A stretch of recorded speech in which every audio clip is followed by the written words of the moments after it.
Hi, I'm Joe Heath. I'm Toni. And this is Burn Noticed, a podcast about Burn Noticed, which is a podcast about Burn Notice. It's not that hard. Keep up. So today we're going to be talking about the official first episode of Burn Noticed, in which they discuss the first episode of Burn Notice, which is unimaginatively titled Pilot. So I think that's going to be their naming convention for their titles, is just the title of Burn Notice, which is going to make talking about it a little confusing. But I think just assume that if we say Pilot Burn Notice Season 1 Episode 1, we are talking about the titled episode of Burn Noticed, because we're a podcast about Burn Noticed and not Burn Notice. Again, it's super simple. I don't know why you would have any problems understanding the concept of this podcast. We need to kind of re-explain some of the things we explained in our intro episode, because one, the sound quality of it is shit. Yeah, that was my bad. Two, we set out like a ranking system. Like in the intro thing, we were like, what's the criteria for that? And then didn't answer that question. Which, by the way, criteria. I had to look it up because Bri in Burn Noticed uses the word criterion a lot. And I've only ever heard criterion to refer to like movies you pay too much for at Barnes & Noble. But I Googled it. Criterion, singular. Criteria, plural. Criterions, also plural. No. Because the English language is a nightmare. I do not like this, but continue. I'm probably just going to keep using criteria as singular and plural like I have been doing my whole life, even though I know now that it's wrong. Fair enough. So, with that in mind, we have how to rank each episode. Would you like to explain the ranking system that we came up with? And by we came up with, I mean that we stole directly from Burn Noticed. Yes. There'll be, is it a great episode of a podcast? Wait, I don't remember what the ranking system was. Is it a great episode of a podcast? Uh-huh. Is it a great episode of Burn Noticed? Or is it an episode of a podcast? Okay, so is it an episode of a podcast, a great episode of a podcast, or a great episode of Burn Noticed? Yes. Okay. Although you said those in a different order than me. It was in an order that made more sense to me. That makes less sense to me. Okay. Like a great episode of a podcast is of higher magnitude than a great episode of Burn Noticed. So from least to most, it's an episode of a podcast. Yes. A great episode of Burn Noticed. Yes. And a great episode of a podcast. Yes. And I already get the feeling that I'm going to be throwing in there a good episode of Burn Noticed. I feel like what we have set as like how we're going to judge it, a great episode is a pretty high bar to clear. Right. And I don't want every time to just be like, it's just an episode of a podcast. And so I'm probably going to be like, you know what? It wasn't great, but it was good. That is not an official ranking. That is just from me, from my heart. So what are the criteria? The individual criterion and the collective criteria of what makes, some might say, criterions. They are wrong.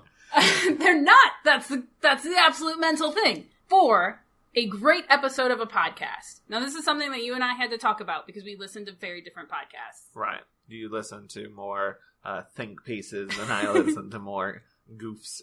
Just a collection of goofs. So I propose that it must change the way that I think about something. It should make me cry. And you proposed that makes me laugh, but not just like, but like a good guffaw. Yeah, I asked him to qualify laugh. And like, I think if after something funny happened, I went, classic bit. Like that. I feel like you wouldn't, but you feel like somebody would, like, make an animation of it and put it on YouTube. There was a bit like that in it. Sure. Or if there's just, like, a really good running gag. Those are the three criteria for if it is a great episode of a podcast. The criteria for if it is a great episode of Burn Noticed.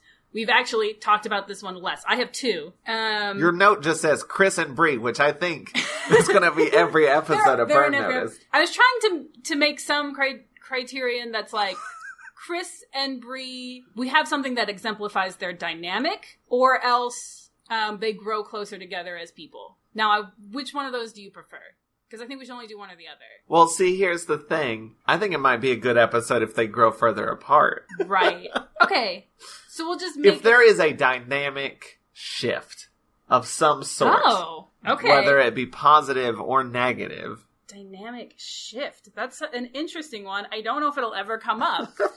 I have listed, if I feel like I know what happened in Burn Noticed, Which once I wrote, like, once... Do you mean Burn Notice or Burn Notice? In Burn Notice. Sorry. Yes. If I feel like I was there watching the episode, then it's a pretty good summation of the episode. Yeah. Which is what the podcast is setting out to do. I realized after listening to the pilot that might actually be a higher bar than I thought.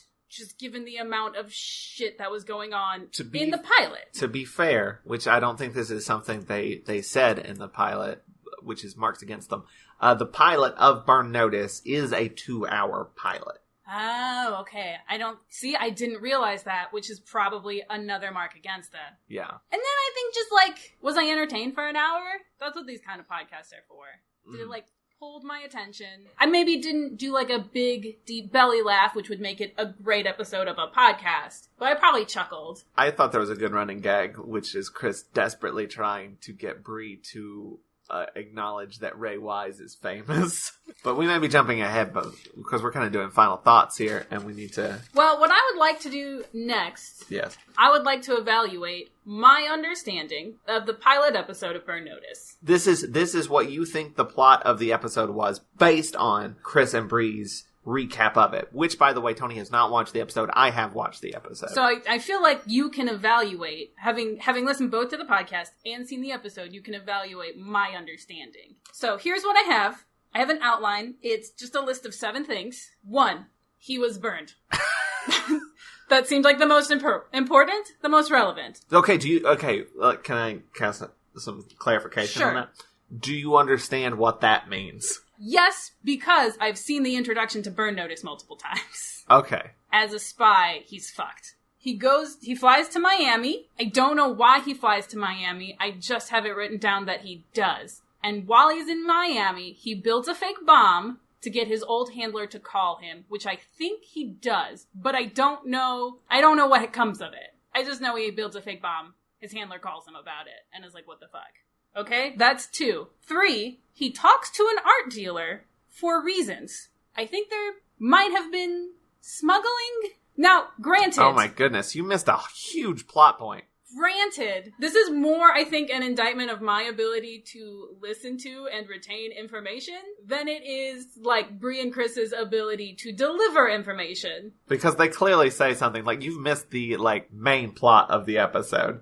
Just saying. The whole thing? Yeah, you completely missed something. I feel like the main plot was that he was burned, right? No, that's actually not super in it. Go ahead. Do you want me to tell you what the big plot point you missed is? No, I want to continue. Okay. Okay. And then I would like to be evaluated. All right. Again. It's not looking good for you. This is like... Yes. This reflects poorly on me. We're supposed to be reviewing Chris and Bri, but like now I'm reviewing you. I was listening to the podcast while I was at work. Uh-huh. I did pause it to go leave and do other things. I did listen to it while I was working on things, and so perhaps I was not listening to some things as much as other things. That's just number 3 on the list. Number 4 is fucks with a drug dealer named Sugar. Again, I don't know why. He is there. They talk about him being great, and then later I think he gets killed. That's all I know about him. Okay. Okay. 5, he helps a bullied kid. 6, I just have 3 question marks and Home Alone written down. That's all I know. And 7, he goes back into his house and he finds surveillance photos of him being watched, which it sounds like he already knew. Like, he found the FBI agents who were tailing him and he was like, hey, I know that you're watching me. And they were like, okay, cool. We know that you know that we're watching you. And, like, that was the end of the episode. But then the actual end was him finding surveillance photos and he was like, I'm being watched? That is my understanding of the pilot episode of Burn Notice. So from me, who has seen the pilot, it's been a little while. And again, you can judge. We watched it after the episode 0 came out. How much of this is me not listening to the, the podcast episode properly? Part of it is that you did not listen to the podcast episode properly. You missed, like, the most important plot point, which is that he is doing a job. He gets hired. Oh, no, I knew that. I just didn't write it down because Bri has a rant about it where she's like, they hired him to do this job and burned him in the middle of the job. No, that's right at the beginning. He's doing a job and then he gets burned. Then he gets hired, Sam, Bruce Campbell's character, hires him to do a job for him. It's this guy who is being accused of stealing stuff from his boss. The art gallery? Well, he's been accused of stealing art. I think it's I don't remember. But I think he stole art from his boss, Ray Wise. And the guy from Dexter, they mentioned that there was a guy from Dexter. Here's the thing, I also kind of tune out whenever anybody's like, this guy who was also in this, it's just a habit from being married to you.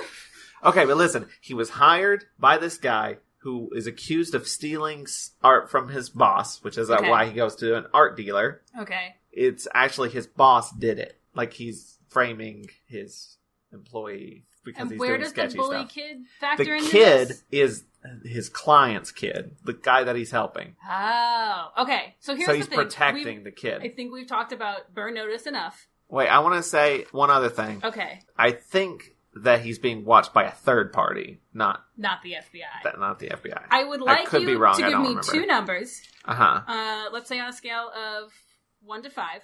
It's not overcomplicated. 1, rank like Bri and Chris's ability to share information about the episode Burn Notice, and my ability to absorb and retain that information. 2 different numbers, 1 to 5. I'd say like a 4 for them, 3 to 4, like 3.5, and a 2 for you. All right, you know what? I will take. Okay, I'll give you 2.5 because there's some. We'll get into that talking about the episode itself, but I think there's a reason why you maybe didn't grasp onto some things. So I will take that feedback. And I will work on it in the future. How about that? Okay. That's fair. And also, I will say it is fair that you were confused because there was a lot going on in that episode. Part of the reason why I started writing it down in that numbered list was just because, I was listening, and then, the plot, they would bring up, they even say this in the podcast. I think Bri says, I'm calling this plot line W. That would be the Sugar plot line, which Sugar is a drug dealer that lives in the same building as him. Just because, which is outside of a club. Every time, I would zone out when they were talking about this this actor, right?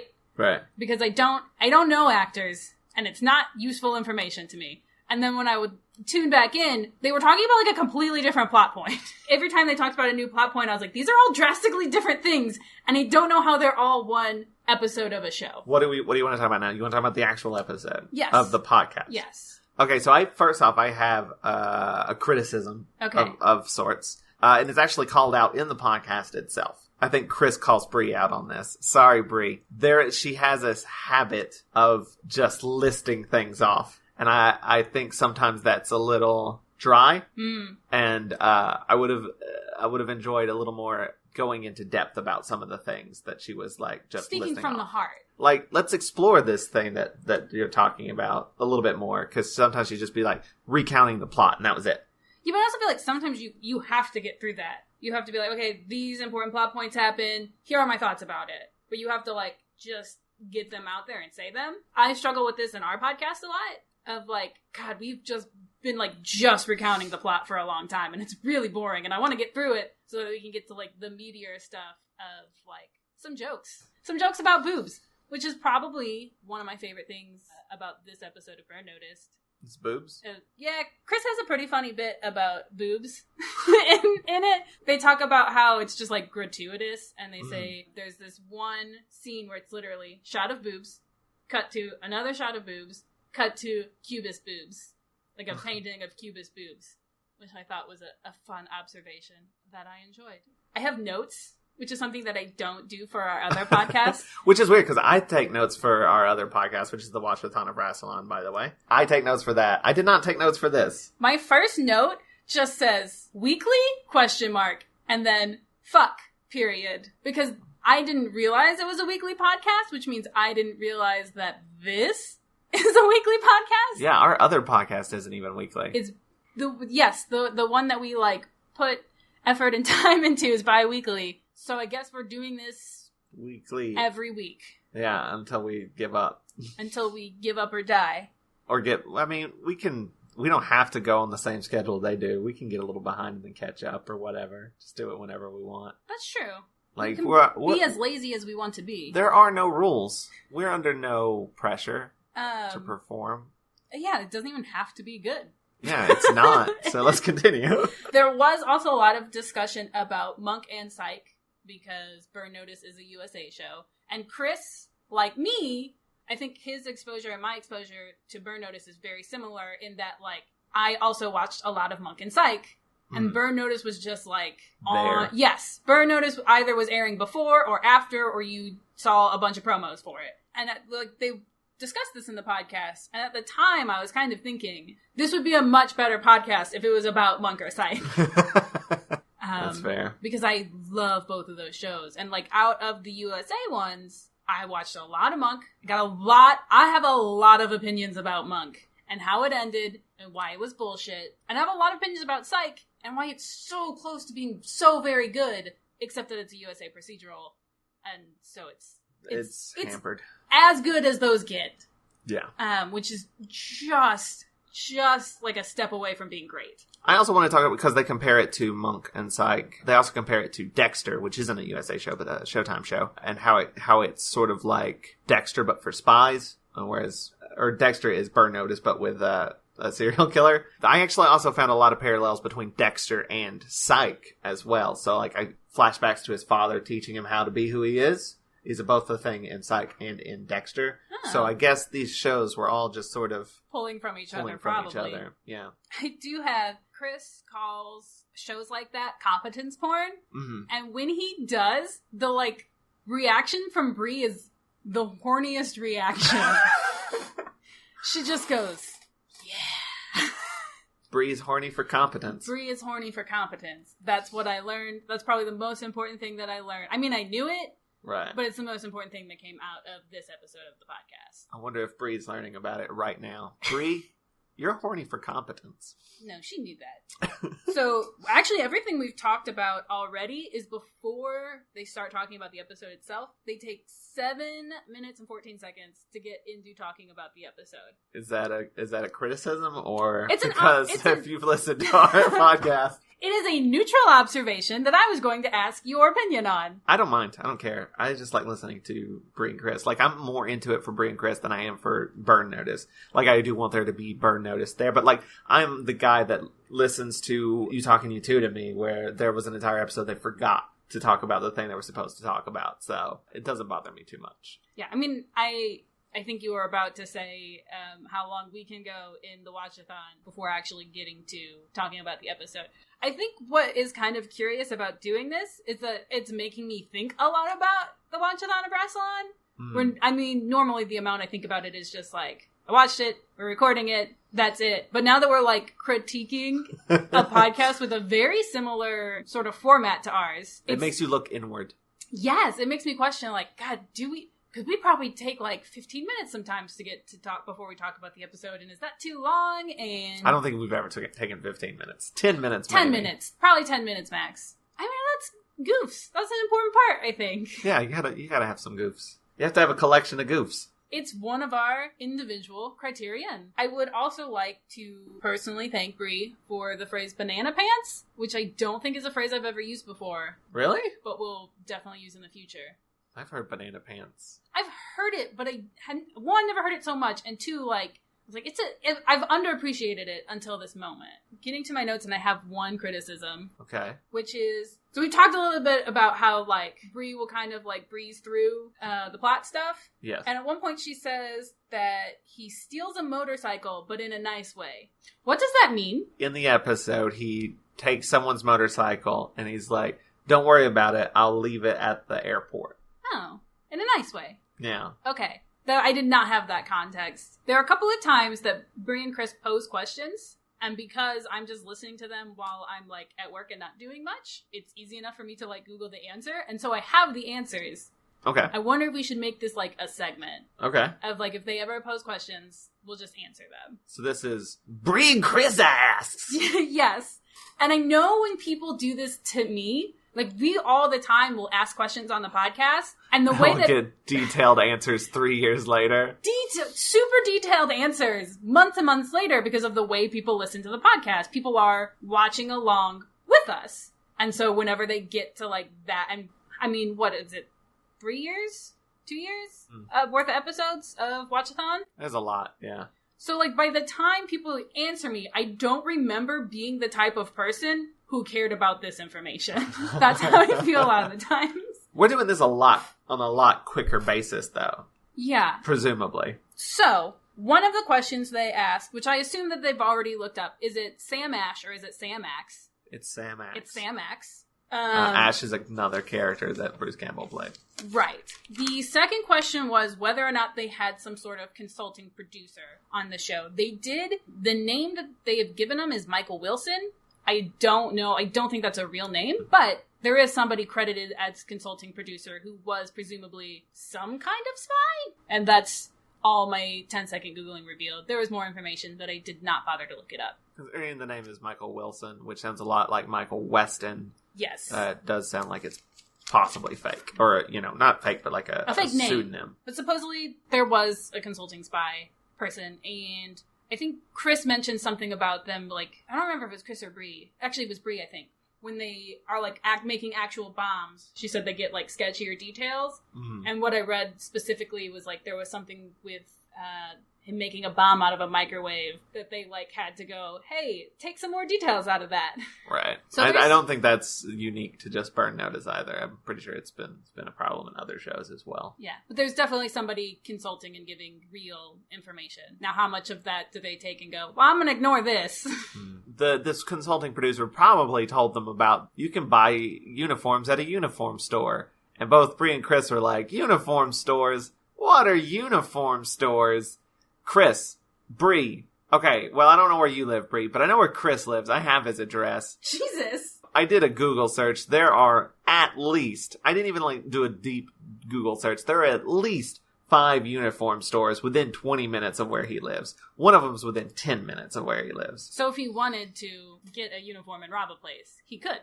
Yes. I mean, yeah. I think uniform stores are generally for nurses and get your scrubs and stuff like that. But uniform stores are a thing that exists and are pretty popular. They're all over the place. You just don't notice them because it's not a store you would go to. Them. Yeah, we drive past one all the time, and we do. Yeah, there's one on Lafayette uniform. There's I've actually also never noticed it. There's multiple uniform stores. This is the same person. You have to keep in mind this is the same person who forgot about cars. Who told us he's never seen mountains, even though he's visited us. We live in a near valley. Several mountains. Yeah. So I'm just going to go ahead and say, Chris Cherry, maybe not the most observant person. If you were not aware of uniform stores, you will be now. Now, we've talked a little bit about evaluating Chris and Bri's dynamic in an episode, and I'm wondering if you have any specific thoughts on how their dynamic was in this episode.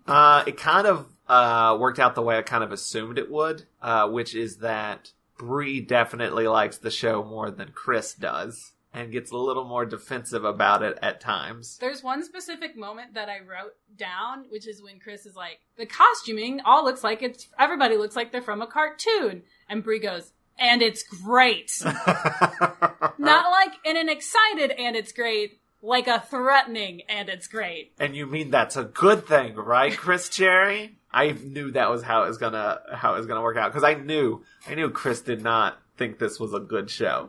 And I think Bri is aware that it's not a good show, but also likes it a lot. Oh, just has some love for it. Yeah. I mean, that makes sense to me. Now, we had talked some about, evaluating whether or not they got closer together or farther apart, and I think that's less interesting than talking about, their dynamic in general. But when we were talking about it, you said that you thought in this episode they got farther apart. Specifically because of what you just said, right? But I think that is just an example of their dynamic. Yeah, that's fair. It hasn't changed at all. That's just what it's like. Yes, this is the baseline. Yeah. It would kind of be like if somebody listened to Watch-A-Thon, it was like, yeah, I think Joe and Toni have gotten farther apart because Joe told a joke and Toni was like, that was a dumb joke. That's how it is. We haven't had a fight yet. Or we haven't had Chris Cherry going, this is the greatest show ever. So my question to you is, if that's the baseline, what do you think it would look like? Some of the later episodes of Are You Talking Me? Where it's clear that Scott Aukerman doesn't care at all about the band, or is just like, meh, whatever, it's just a thing. And Adam Scott is getting legitimately upset and offended. That could be a thing. Things getting a little heated. Getting a little uncomfortable, where you're like, are they gonna fight? that sort of tension. Either that, or are they going to fight? Are they going to make out? Those two tensions are very similar. Have you noticed? I've noticed that people write it that way, but it's not a thing that I understand. My problem with evaluating that is that I feel like if we experienced an episode and it was just Bri and Chris telling each other to, fuck off continually for the whole episode, that would also just be baseline. Right. That would be par for the course, their dynamic. It depends on if they're, laughing about it. So you feel like you can kind of tell the difference between friendly banter and real-life fighting. Yeah. Okay. I will rely on your expertise for evaluating that in the future. Okay, cool. I am a smart person. Bri whispering "yeah" at competence porn has the same energy as Chris Cherry whispering "hello, sweetheart," which I think is a moment that kind of went unnoticed in the podcast, but I noticed it. What was the other thing you noticed Chris doing? It was he made a sex joke, and I don't think Bri picked up on it. He said putting it in, and then went oh god. And no, then Bri picked up on it because there was an audible pause where she was ignoring it. Oh, okay. Or you can pick up on purposeful pauses. Oh, yeah. All right. For sure. That's my bread and butter. The last note I have is just that both Bri and Chris have wrong opinions about beaches. Beaches are great. Listen. I didn't say anything. That, was an intentional pause. And I picked right the fuck up on that. I'm with you guys on beaches. Beaches are great. Beaches are great the same way camping is great. Because you don't have any responsibilities while you're there. You can't relax while you're at home, because if you're at home, there's I could be doing this, or I could be doing this, or I could be doing this. If you're at a beach, that's it. Sitting on the beach and swimming are the only two things you can be doing. That's ideal. Can I list some counterpoints? Sure. Number one, sand. Sand is great. No, it's not. It gets everywhere and it's dirty. Number two, that great big enemy, the sun. The great big enemy, the sun is your friend. Not to me, he's not. I know. You are just a weird, fragile person. Get some sun poisoning and get back to me, alright?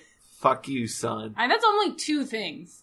That's enough. I thought you were going to offer a whole bunch of counterpoints. People. People's fair. Too many of them. That's a fair one. Jellyfish. Jellyfish, aren't that big of a problem. My mom got stung by a jellyfish. Where? On the foot. No, where? In Florida. Where in Florida? Okay. On a beach. I don't remember. Every time I've been... Sharks. Every time I've been to a beach, it's been warm and pleasant and relaxing. The sound of the ocean just washing up kind of repetitively is relaxing. There's just seashells everywhere and you can just pick them up and they're yours now and you have a neat thing. Okay, another point.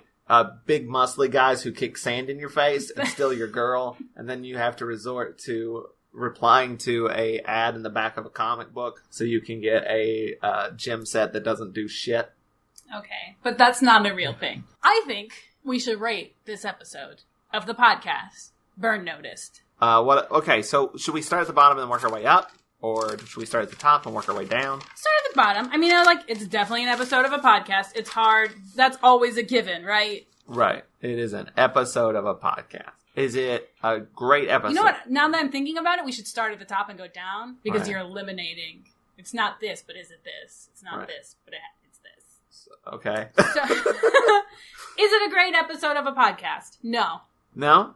No. Because it didn't change your way about thinking about something? I think that's bullshit.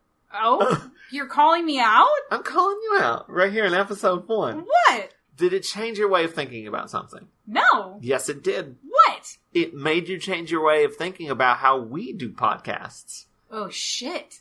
I don't know if it changed the way that I think about it so much as that it has brought my attention, that I have started to think about it. I think that is a fair point, man. Shit. Did it make you cry? It did not make me cry. It made me chuckle, but no big belly laughs. And I laughed pretty hard every time the Ray Wise running gag happened, which is Chris desperately trying to make Bri acknowledge Ray Wise as being famous, and Bri just being like, yeah, whatever. He's that guy in Psych. And Chris is like, yes, and he's also from Twin Peaks. I mean, he's in Psych because he's in the Twin Peaks episode of Psych. Well, actually, he was in Psych before the Twin Peaks episode, but Oh, yeah, you're right. then he shows up in the Twin Peaks episode, and they're definitely heavily referencing his character, like, with the white hair and everything. It sounds like there's an argument to be made. That this is a great episode of a podcast. Okay, it's personally a great episode, because it made me laugh, and it made you change things. I don't know if it'd be a great episode of a podcast for everyone. So let's look at... And I definitely think there are some things that could be worked on to be... Is it a great episode of Burn Noticed? I don't remember what... Was there a dynamic shift between Chris and Bri? No, there was a baseline set. It's a pilot that is kind of its function. This is a tricky one. Do I feel like I know what happened in the episode? No, Clearly no, because you didn't listen. But the way that's worded is wrong, because really the question is, did they do a good job of informing someone what happened in the episode? I would say, I guess not, because you didn't follow along. I think maybe that is something they could possibly work a little bit more on, is to not just rattle through the list. And were you entertained? Oh, yeah. For an hour? Yeah. I enjoyed it. I thought it was fun. It was fun and funny. Here's and even the bits that I was a little like, oh, they could work on that a little bit. I trust in them, and I believe in them. And I think that they will just get better and better. I think there was a little bit of awkwardness and unease, because this is like the first episode. So right. I'm willing to call this a good episode of Burn Noticed. Yes. Possibly a great pilot? Good pilot. Great pilot. Like, pilots are always a little awkward, no matter what it is. I don't think maybe there's been like one or two like great pilots I've seen, which is like Case Firefly. In point, I think we personally, a little bit of self-evaluation, need to work on the format of this show. No. I mean, the idea is that we will keep doing it as long as it doesn't require too much effort. Right, and considering we've recorded for 40 minutes, this is going to be an Jesus, editing yikes. nightmare for me. The idea was that it would be 10 minutes long. Sorry, my bad. I had a lot of opinions that I needed to talk about. That's fair. Maybe we'll streamline this a bit in the future. That is what I mean by working on the format. Yeah. Is getting it down so we say, we've got like 5 questions we want to answer. This is a pilot. We want to answer them, and then streamline it. Cut out the fat, make it a little bit more lean. That's going to be on you. I do stuff for Rassilon, you do stuff for this. All right, well, we'll see. Well, I'll come back next week, I guess, and see if we can't tighten this up a little bit. All right, sounds good. I don't have a sign-off for this show. Burn Noticed. You've been noticed.